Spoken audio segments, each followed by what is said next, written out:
Jack Carter never planned to buy a spaceship. He came to the auction only to look at scrap metal and maybe buy some old tools for his workshop.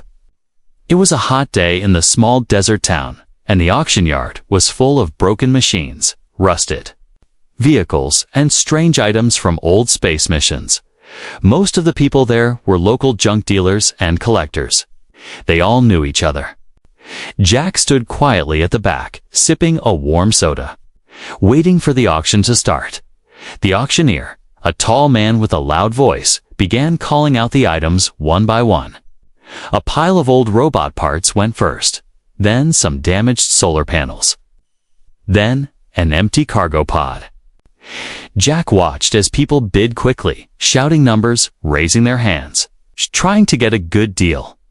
Then something caught his eye. At the far end of the yard, sitting under the bright sun, was a huge, round, metal object. It was about the size of a small house covered in rust and faded paint. Some parts of it looked burnt, as if it had entered the atmosphere too fast. A heavy door was built into one side, and a short metal staircase led up to it. The auctioneer's voice echoed, "Lot number 47, unidentified spacecraft, hull. Origin unknown. Recovered from the Nevada desert 20 years ago. Sold as is. Number, guarantee of safety." The crowd chuckled. Nobody moved. Nobody wanted to bid. It was just an old piece of junk, too big to move, too strange to fix. The auctioneer tried again. Starting bid, 1,000 credits. Silence. All right, 500. Still silence.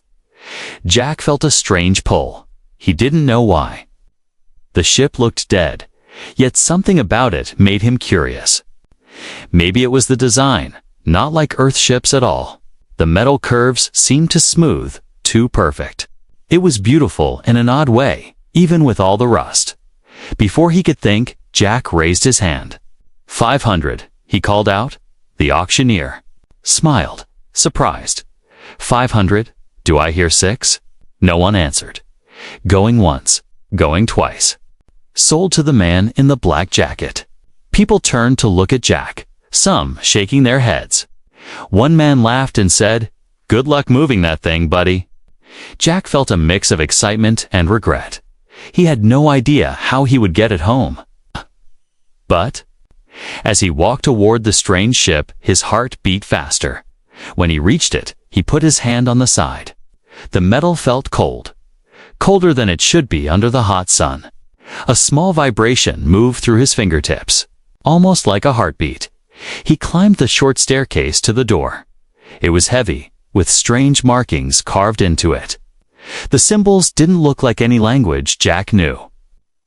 He pressed his ear to the door. For a moment, he thought he heard breathing. Jack pulled back, frowning. He told himself it was just the wind inside the hollow hull. Still, he hesitated before turning the large handle. The door creaked open slowly, revealing darkness inside. But it wasn't empty. A faint blue light glowed from deep within the shadows. It pulsed softly, like it was alive. Jack stepped inside. The air was cool and clean.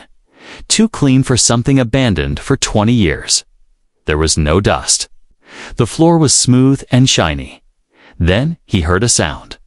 A soft, slow step. Then another dot from the darkness. A figure began to appear. Tall, graceful, moving like water. The light grew brighter, revealing smooth, perfect skin, but not human skin. It was a deep, radiant blue, glowing faintly under the ship's light. Long, dark hair fell over her shoulders. Her eyes were bright, sharp, and unlike anything Jack had seen before. They seemed to shine from within, like stars trapped in crystal. She was wearing a thin, metallic outfit, simple yet strange, reflecting the blue light around her. She stopped at the edge of the shadows and looked straight at him. Jack froze. He couldn't speak. He couldn't move. The woman tilted her head slightly, studying him. Her lips parted, and she spoke a soft word in a language Jack didn't know. The sound was like music, but it made the hair on his arms stand up. For a moment, neither of them moved. The silence felt heavy. Jack finally whispered, "Who are you?" She stepped forward into the light. Now Jack could see her fully, every detail perfect, every movement smooth and controlled. The blue-skinned woman looked at him calmly and said something again in her strange language. Then, with a faint smile, she reached out her hand. Jack stared at it, unsure if he should take it. He didn't know if she was greeting him, luring him into something far more dangerous. Jack stood frozen in the open doorway of the strange ship, staring at the blue-skinned woman. Her hand was still outstretched toward him, her palm open, her fingers long and elegant. The light inside the ship gave her skin a faint glow, as if she was lit from the inside. Jack's heart pounded in his chest.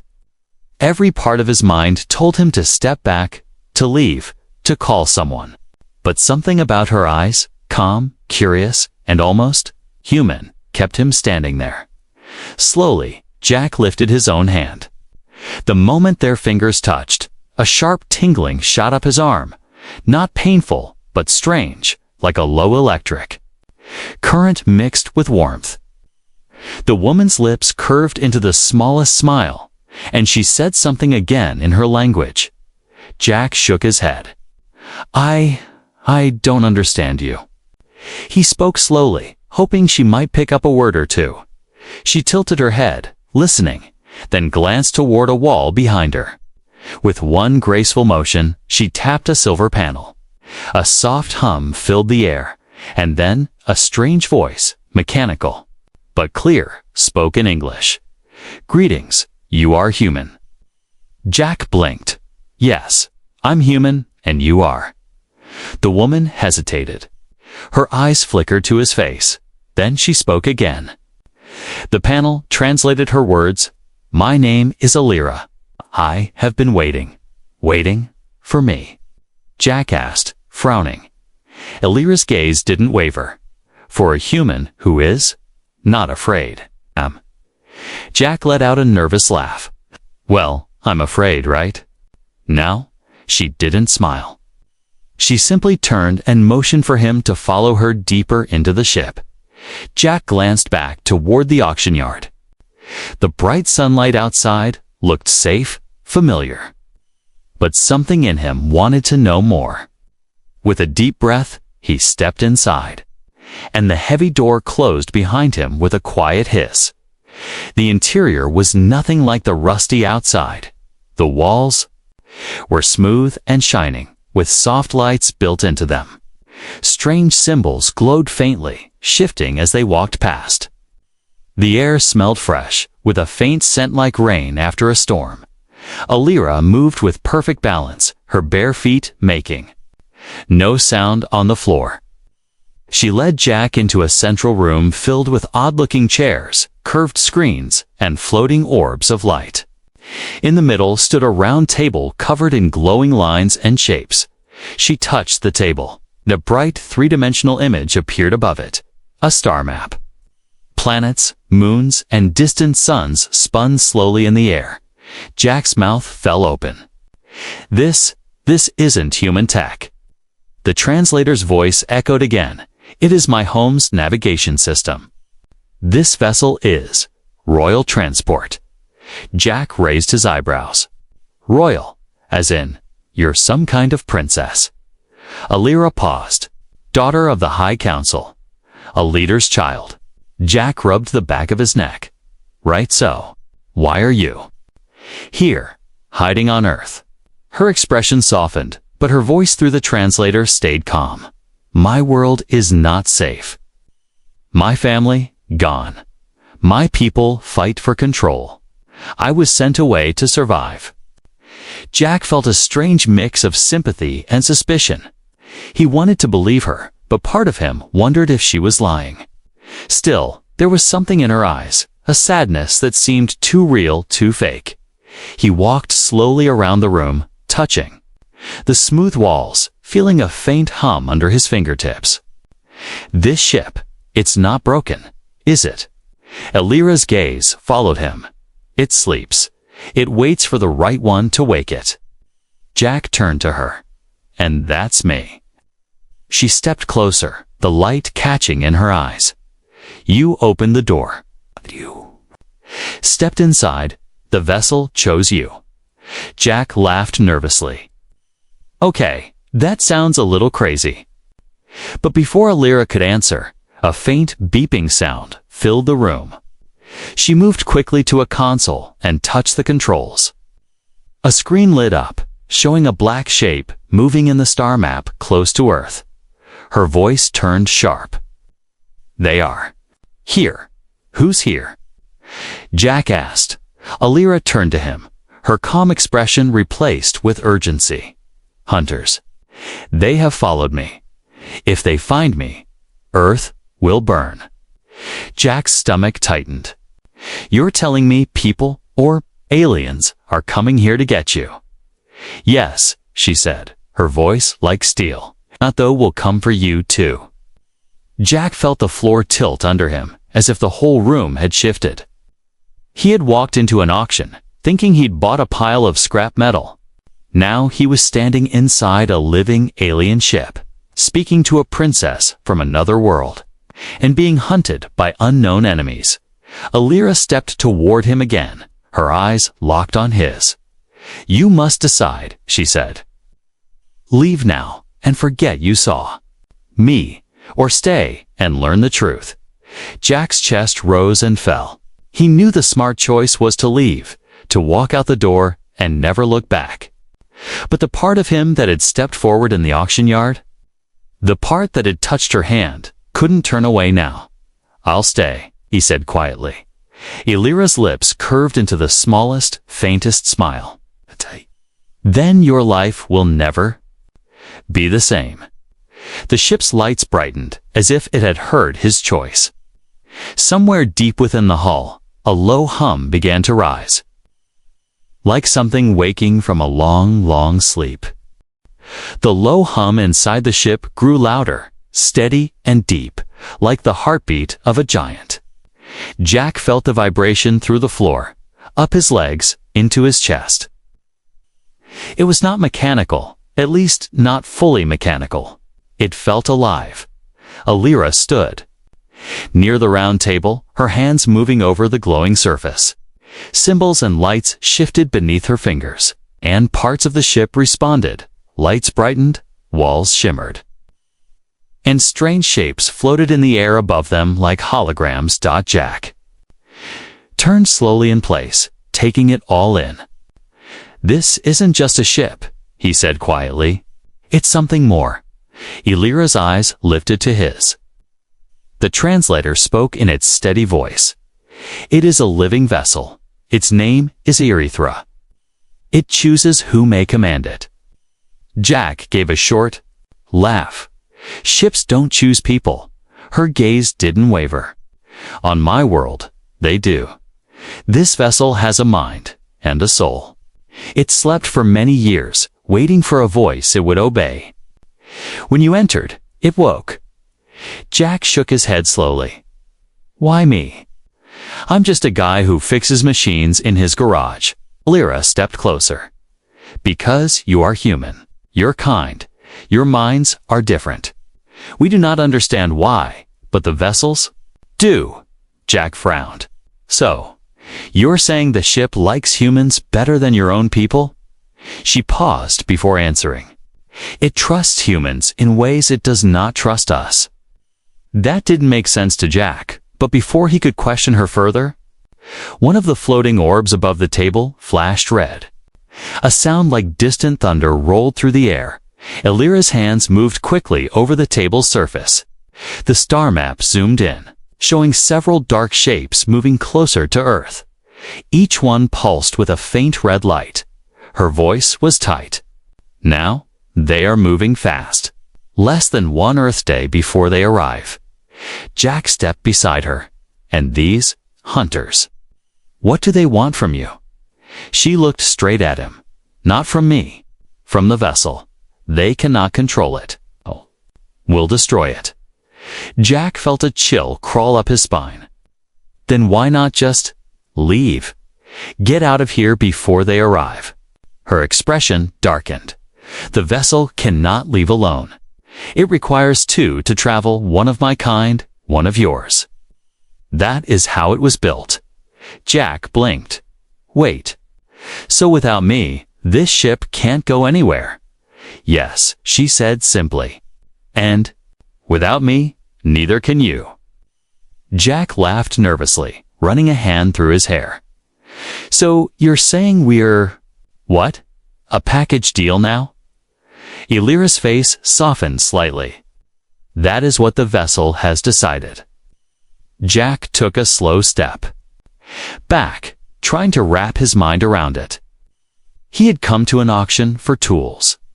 Now he was part of some ancient alien ship's escape plan. He glanced at Elira. You've been here on Earth for 20 years, just sitting inside this ship. Her gaze shifted to the floor. Hiding, waiting, watching your world. Jack hesitated. And what do you think of us? Elira took her time before answering. You are dangerous, but you are also something else. Something my people do not have. Jack raised an eyebrow, which is... She looked at him for a long moment, the will to try, even when you know you will fail. Jack had no idea how to respond to that. Suddenly, the ship's walls shimmered, and a voice, not from the translator, but from the ship itself, spoke in a deep, calm tone. It wasn't English, but somehow Jack understood it in his mind. Human designated Jack Carter. Protocol bond initiated. Confirm intent. Jack blinked. What? Elira's eyes widened. It is asking if you accept command, link with me. If you say yes, you will be connected, your mind and mine. No secrets. Jack stepped back. Whoa, hold on. You're talking about reading each other's thoughts. Not only thoughts, feelings, memories, instincts. That's insane, Jack muttered. Elira's voice was calm, but firm. Without it, we cannot fly. Without it, we will die when the hunters arrive. Jack swallowed hard. He didn't trust her. But the look in her eyes, that quiet urgency, told him she wasn't lying. The ship's voice came again. Confirm intent. Jack let out a slow breath. All right, I confirm. The moment the words left his mouth, a surge of energy passed through him, like diving into cold water and warm sunlight at the same time. Images flashed in his mind, alien cities of silver towers, skies filled with strange flying creatures, oceans glowing under two moons. He saw Elira as a child, laughing with her family, then running through smoke and fire, chased by dark figures. He felt her fear, her loneliness, her hope, and he knew somehow that she saw his memories too. His childhood on Earth, his father teaching him how to fix machines. The quiet nights in his garage, alone, dreaming of space.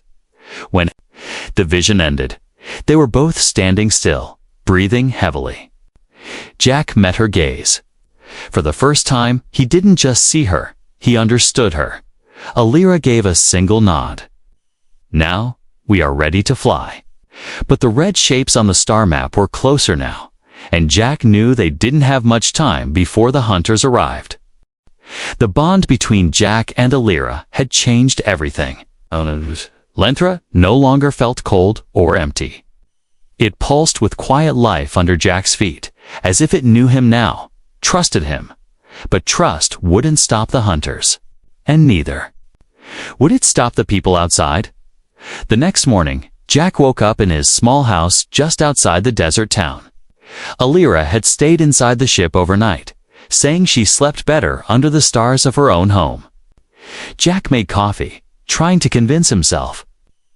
The last 24 hours had been a dream. It wasn't at 8 a.m. There was a knock on his door. Not a polite knock, a sharp, official one. Jack opened the door to find two men in dark suits and sunglasses. One of them flashed a badge. Mr. Carter, Federal Security Agency. We'd like to ask you about a purchase you made yesterday. Jack's stomach tightened. It was just an old ship, scrap metal. The man's face didn't change. We have reason to believe it's not scrap. May we look inside? Jack hesitated. The bond with Alira hummed faintly in his mind, and suddenly her voice clear.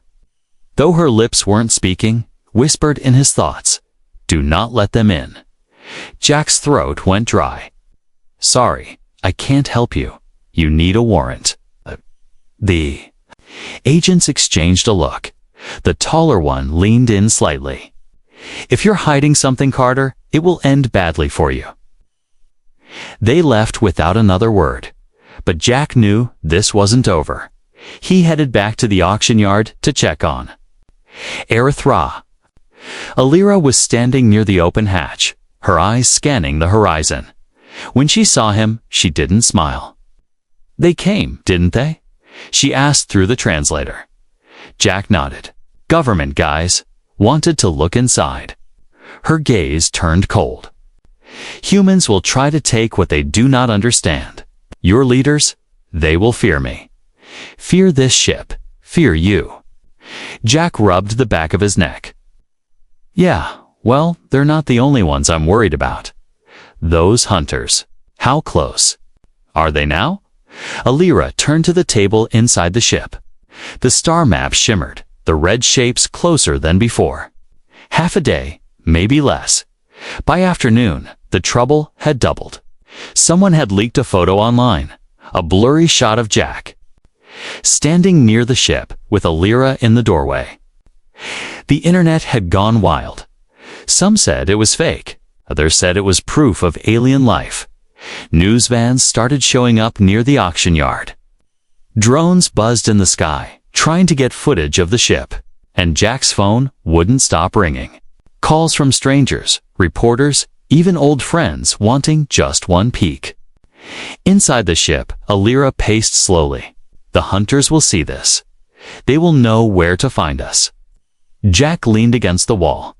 "Then maybe we should just leave now. I'll fire up the engines and get out of here." She shook her head. "The vessels? Systems need time to wake fully. If we move too soon, we will be slow. They will catch us." Jack frowned. "So we sit here and wait for either my government or your hunters to show up?" Her eyes locked on his. "No, we prepare." That evening, the sky over the desert turned deep red with sunset.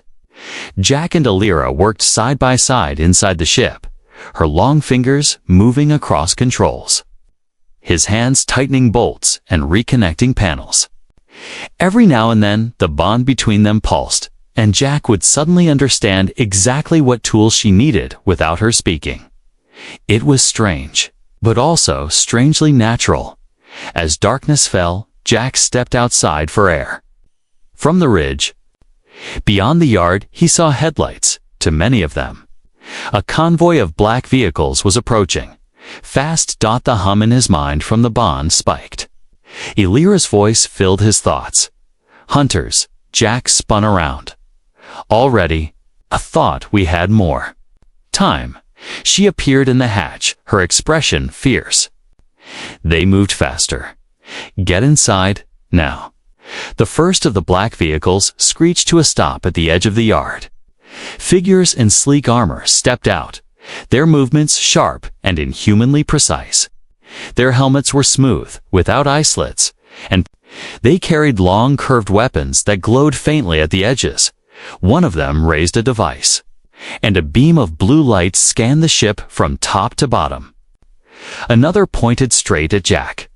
Alira grabbed his arm and pulled him inside. The hatch sealed shut just as a pulse of energy struck the hull, making the walls shudder. "They will not stop," she said, her voice low. Not until we are gone. Or dead." Jack swallowed hard. "Then, let's make sure it's gone." The ship's deep voice filled the cabin again. "Engines, online. Awaiting joint command." Alira and Jack exchanged a look. Without speaking, they both stepped to the control platform and placed their hands on the glowing surface. The bond between them surged, and the ship's lights flared bright. Outside, the hunters closed in. Inside, the living vessel prepared.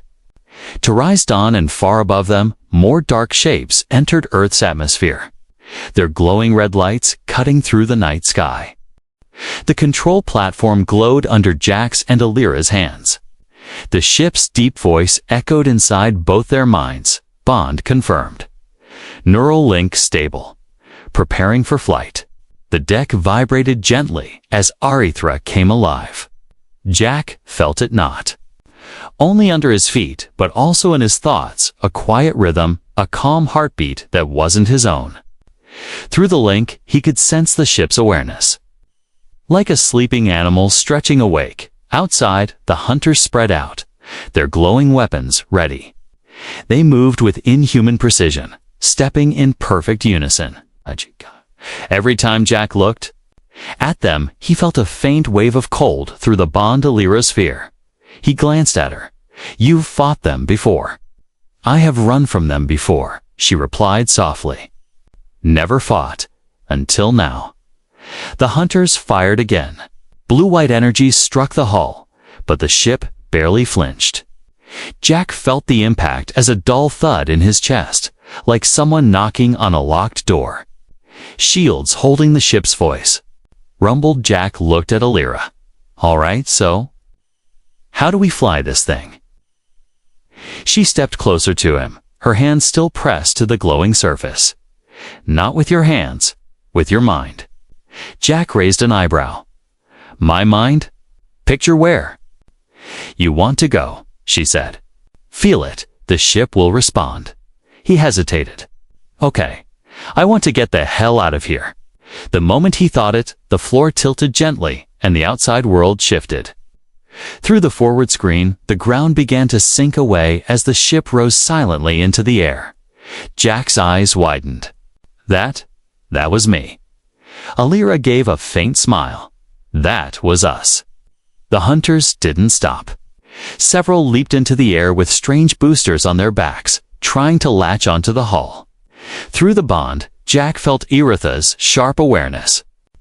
And then the ship acted on its own. Panels along the hull slid open, releasing bursts of shimmering energy that knocked the hunters away like leaves in the wind. Jack felt the ship's satisfaction, almost like it was proud of defending itself. But more hunters were coming. Their black ships appeared on the horizon, racing toward them. Alira's eyes narrowed. "We cannot outfly them in the atmosphere. We must reach orbit." Jack focused again, picturing the ship climbing higher, breaking through the clouds. Arithra obeyed, surging upward with impossible speed. The desert vanished below, replaced by rolling clouds lit gold by the sun. For a moment, Jack let himself breathe. Then the bond shifted. Suddenly, he wasn't just feeling the ship, he was feeling Alira more clearly. Her heart beat faster, her thoughts brushing against his like whispers. "You're stronger than I expected." Her voice said in his mind. Jack almost laughed. "That's a weird compliment." "It is not a compliment. It is a warning," she replied, a flicker of seriousness behind her words. Before he could ask what she meant, alarms filled the cabin. The forward screen lit with the image of 3 hunter ships closing in from behind. They were fast. Too fast. Alira moved to another control panel. "I can give us more speed, but it will drain the shields." "If they hit us, then do it," Jack said without hesitation. Her eyes flicked to him, surprised. "You trust me?" Jack nodded. "Enough to know dying slowly isn't better than dying fast." She placed her hand flat on the panel, and the ship responded instantly. The stars ahead stretched into streaks of light as they surged forward. Jack felt the acceleration in his bones, but through the bond. He also felt the ship's exhilaration and Alira's quiet determination. The hunters tried to match their speed, but one by one, they fell behind. Jack felt their presence fade. like cold shadows disappearing from the edge of his mind. When the last signal vanished, Alira finally exhaled. For now, we are safe. They drifted in orbit, Earth glowing blue and white beneath them. Jack stared out at the view, his heart pounding for a different reason now. It was beautiful, terrifying. Alira stood beside him, her gaze also on the planet below. "Your world is loud," she said softly, "full of noise, yet also full of life." A life. Jack smiled faintly. That's one way to describe it. For a while, they didn't speak, but the bond was still there, quiet but steady, like a bridge between their minds. Jack could feel her calm returning, and beneath it, something else. A small, cautious warmth toward him. He broke the silence. "So, now what? We can't go back, right?" Alira's eyes stayed on the planet. "If we return, they will find us again, and the humans will try to take the vessel." Jack frowned. "Then where do we go?" She finally looked at him. "Somewhere far. Somewhere they will not follow. But the path is not easy, and you may not wish to see where it leads." Jack met her gaze. "I've already seen more than I ever thought I would. Might as well keep going." Alira gave the faintest nod. "Then we begin." The ship's lights dimmed slightly, as if settling into a new rhythm. In the distance, stars burned quietly, and somewhere among them, their destination waited. The quiet over Earth's orbit didn't last long. Erithra's deep voice broke the silence inside the cabin. Hunter vessels detected. Multiple signatures. Approach, speed wrap. Jack turned toward the forward screen. Dots of red light appeared. Against the blackness of space, each one growing larger. "They're back," he muttered. Alira's eyes narrowed. "They will not stop. Once they lock on to the bond signal, they can follow us anywhere." Jack frowned. "The bond? You mean the thing that links us to the ship?" "Yes," she said. "To them, the bond means the vessel has chosen a mate. And by their law, that mate must be claimed or destroyed." Jack blinked. Wait, hold on. You're telling me they think I'm married to you?" She didn't look away from the controls. "By their culture's rules, yes," Jack groaned. "Great. Intergalactic shotgun wedding." Erithra shifted. Under their feet, engines humming with rising power. Through the bond, Jack felt the ship's urgency, like a heartbeat racing before a sprint. The forward screen expanded into a full dome, giving them a panoramic view of space. The Red Hunter ships were sleek, shaped like blades. They fanned out, trying to surround Erithra. "They will attempt to trap us in a gravity net," Alira said. "Quickly, if they succeed, we will not be able to jump." "Then let's make sure they don't succeed," Jack replied, gripping the glowing control surface. He focused on an image in his mind, twisting away, breaking past their formation. The ship responded instantly, rolling hard to the right, slipping between two Hunter vessels. Jack felt the whoosh of passing danger, almost like dodging a speeding car on a highway. The Hunters adjusted fast. Two of them shot ahead, their engines leaving sharp trails of red light. They began weaving an invisible net. Thin lines of energy flickered between their ships like spider threads. Alira's voice sharpened. "Now, Jack?" Jack pictured the ship diving, and Erithra obeyed, plunging downward in a tight spiral. The energy lines snapped behind them, missing by only meters. The bond between Jack and Alira pulsed hot in his mind. Her thoughts came too. Him without words, faster. Don't think. Move. Jack didn't hesitate. He thought of speed, of breaking free, of stars stretching away into infinite space. Erithra surged forward like a living arrow, but the Hunters weren't done. One ship broke formation, cutting across their path. Its hull opened, revealing a weapon that glowed with a sickly green light. Alira's expression darkened. Disruptor. It can sever the bond. Jack's stomach twisted. And if that happens, you die, I die. The vessel sleeps forever. Not exactly the kind of reassurance he wanted. The green weapon began to charge. Jack acted on instinct, not just his own, but something the Bond had planted in his mind. He shifted the ship sideways and angled toward the hunter at an impossible speed. The hunter fired, but too late. The green beam grazed Erythra's shields and missed the core. In the same instant, Jack pictured the hull lashing out like a whip. Panels along Erythra's side slid open, and a burst of raw kinetic energy struck the hunter ship. It spun out of control, disappearing into the darkness. The victory was short-lived. 3 more hunter ships were closing in, their weapons ready. Alira touched the central console. We cannot fight them all. We must jump.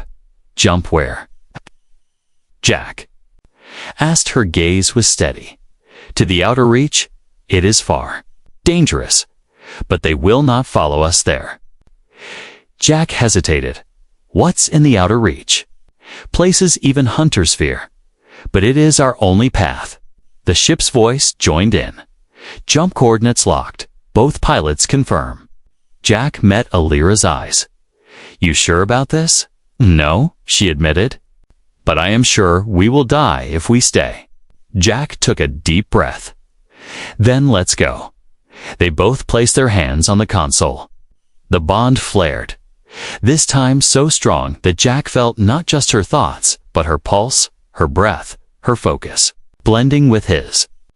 Initiating jump, the ship's voice said. The stars ahead twisted into lines of light.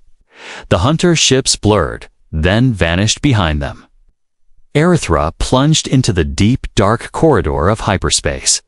The cabin dimmed, filled only with the soft hum of the engines and the slow rhythm of the bond. Jack leaned back, exhaling. We made it. Alira shook her head. No, we escaped. That is not the same as safe.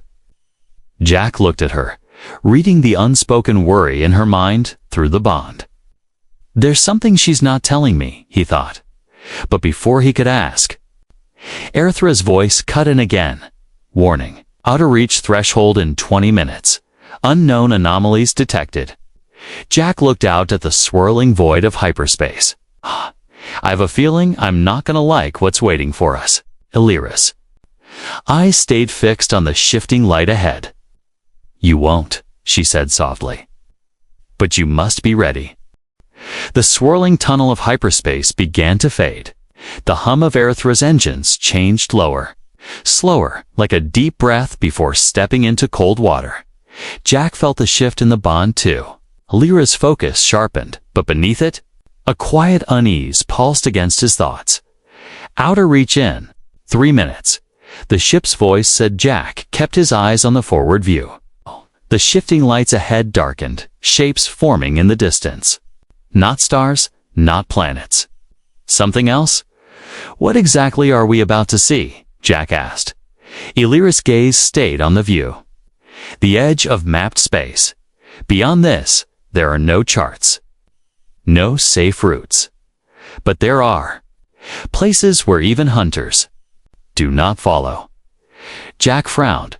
Why? What's out here? She didn't answer. The bond told him she didn't want to say. The tunnel collapsed around them in a burst of white light.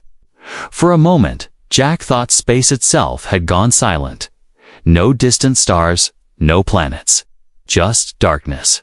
And in that darkness, shapes the size of cities drifting slowly, like shadows under deep water. What are those? He whispered. Graveships, Alira said softly. Vessels from wars long before my time. Their crews are gone, but not always their guardians. Jack's skin prickled. Guardians. Before she could answer, one of the massive shapes shifted. A faint glow appeared along its surface. Thousands of tiny blue lights, like eyes opening. Erythra's voice rumbled in their minds, foreign system scanning. Defensive action likely. Alira's hands moved quickly over the controls. We must pass quietly. Do not draw attention.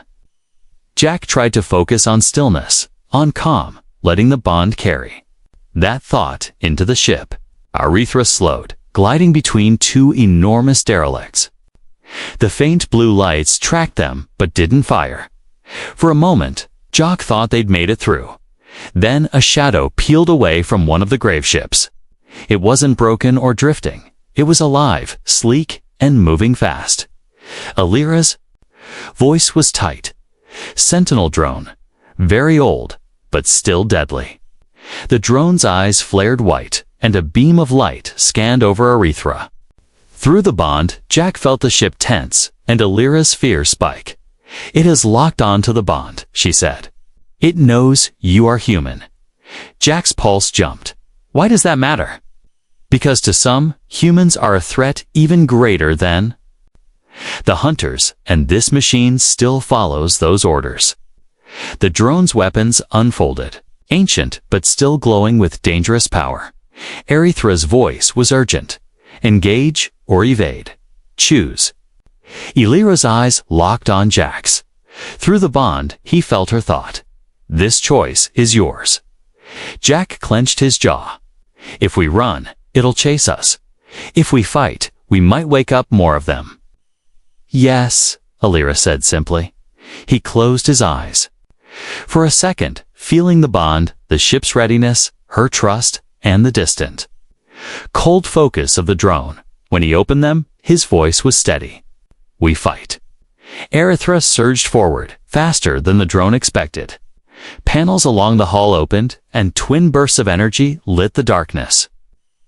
The first shot tore through one of the drone's wings. The second hit dead center. The machine spun away, burning. For a moment, the lights of the grave ships flared brighter, but then they dimmed again. Going back to their silent watch, Jack exhaled, tension leaving his shoulders. Guess that's it. Alira shook her head. Not it. Just the path cleared. They moved beyond the grave ships into empty space again. The stars returned countless points of light stretching into infinity. Alira finally turned to him.